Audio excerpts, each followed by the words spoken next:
So, nato itong mga kaigsunan, no? Tinuod mga kaigsunan nga.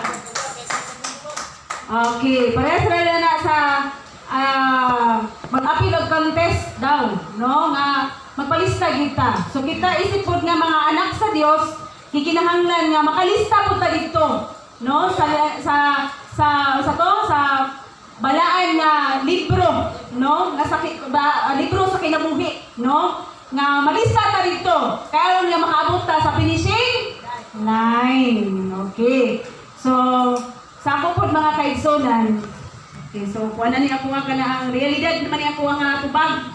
Oh. So as yours, akit ka ng isip sa discultation, so mutubag po ko. Unsa man po ko, hindi ko mutubag, no? Okay. So, unsa may requirements, no? Ang iyang pangutana is, unsa ang requirements para daw kung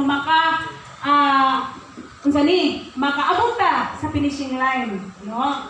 So, akong tubag is nagaingon dali sa 2 Corintios 5:15. Ayun siya dali. Namatay siya alang sa tanang mga tao, aron ang mga buhi, dili na magkinabuhi, alang sa ilang kaugalingon. Yun siya. Kung dili alang kaniya nga namatay o gibanhaw tungod kanila. So, kita nga mga anak sa Dios, no? Mapag-iingon niya, nga once nga naalata sa bago na ta nga kinabuhi, so magkinabuhi ta nga iya sa Dios. Amen? No? So buot pasabot kay gusto na ko realidad na kung tubag, no, karon nga panahon na.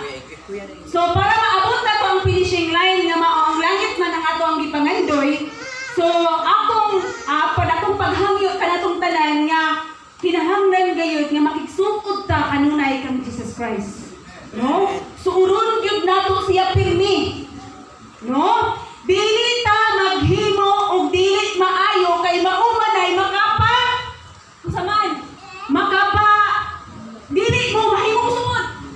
No? Mahimo noon mong kaaway. Makahimo na siya distansya. No? Mahimong distansya na hinuon mo.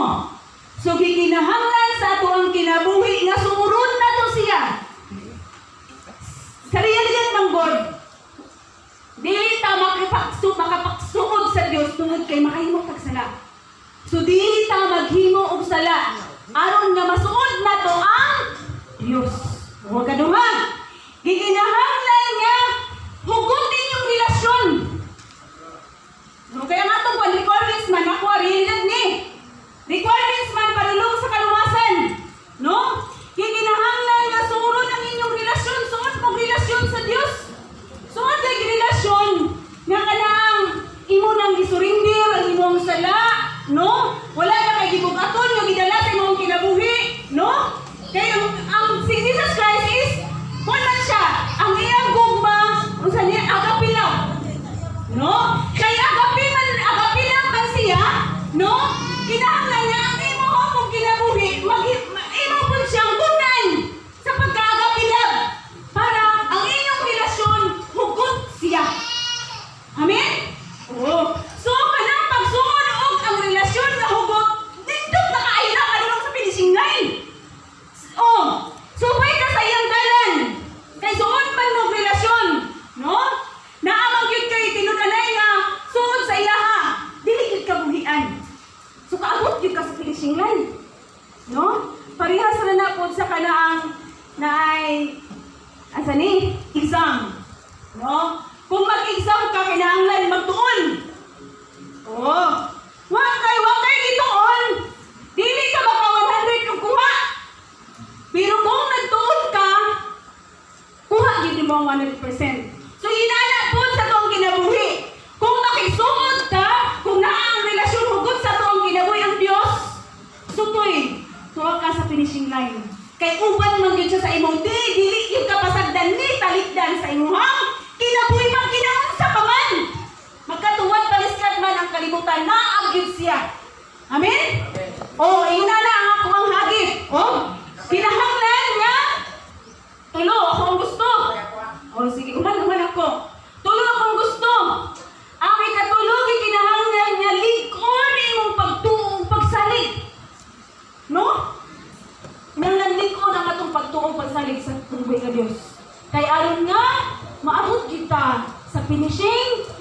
line, mga kaigsunan. So, mauna mga kaigsunan sa akong dakong hagit sa tuwang kinabuhi, nga gikinahanglan nga makigsuot ta sa atong buhi nga Dios, ug hugot nga relasyon diha sa atong buhi nga Dios, o ang atong pagtuo kinahanglan likonon. Ang atong pagsali kinahanglan likonon. May taglikon. Ana, tapirmi sa simbahan. No? Unsa man ang paglikon-likon, ni mga tapirmi. Anang huyang-huyang ta. So, gikinahanglan nga ato gyud siyang tagaan o pagtagad ang atong buhi nga Dios. Kaya aron nga mahimong lig-on ang imong pagsalig sa atong buhi nga Dios.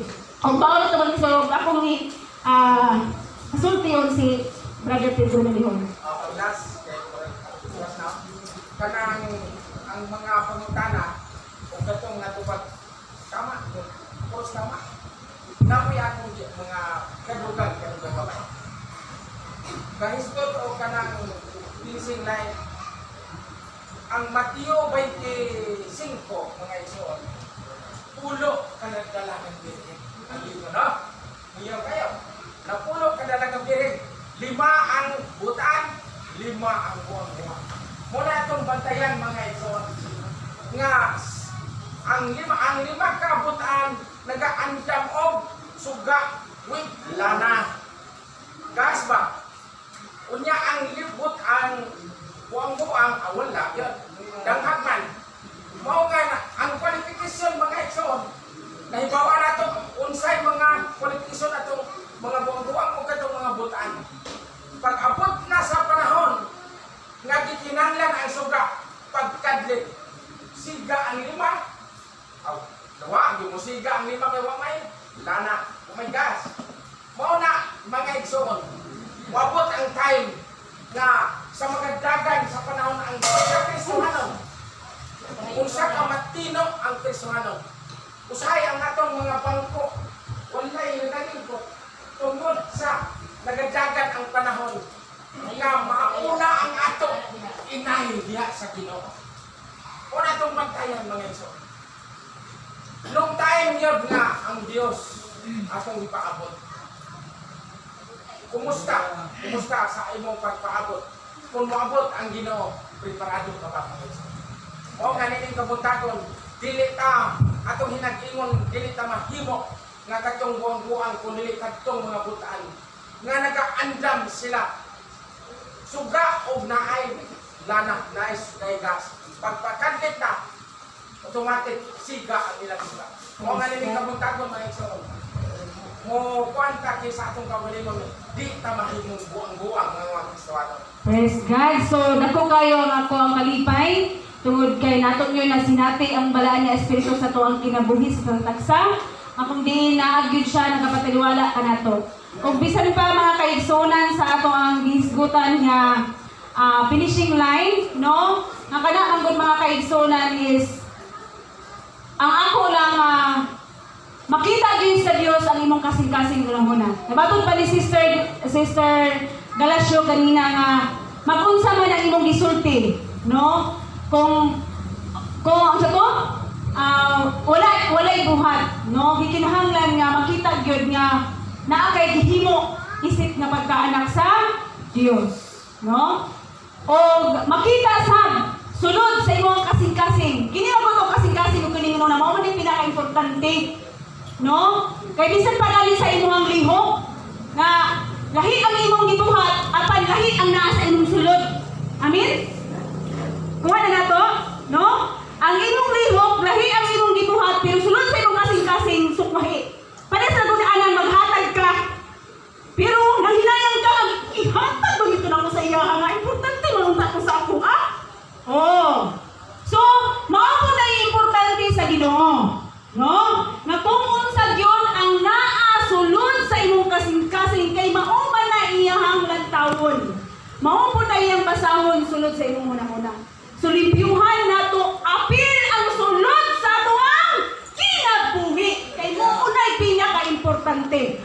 Amen.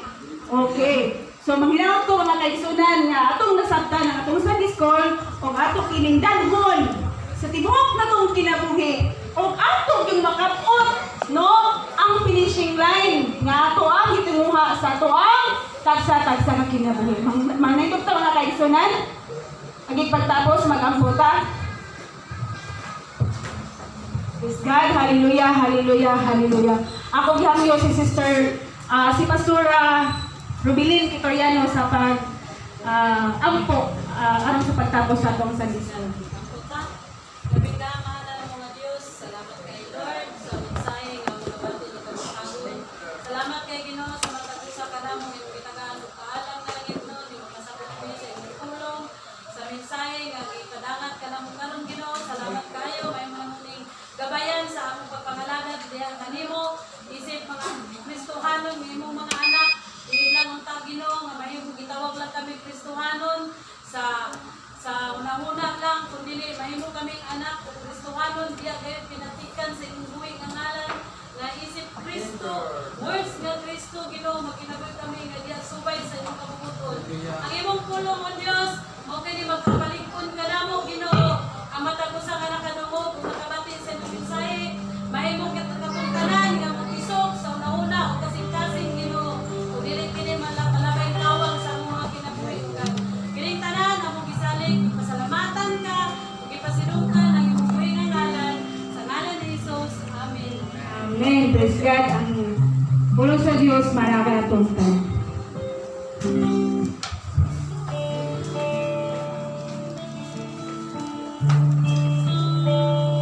Praise God. Basta mga kapil kita sa Sunday School mga igsoon, nindot yun kayo kay sa Sunday School, makakapunta, pwede ta makapangutana, pwede po ta makatubag. Wala nga, muna yung atong kay gayunan nga, nindot yun nga makasayo ta, paraon sa Domingo, aron nga naman patag makatunan paraon sa atong Sunday School. Okay, hallelujah. Then, alam na itong tanan, lingi-lingyado na yung katapat, yung marag na may dagang hawang abang ko. Maglinaman kita sa matagusa. Kumustahan ang imong igsoon nga nasa imong katapad? O mga pa ba na imong katapad na itong Domingo? Kasi wala ka balik ang imong nasaluyog atong Domingo.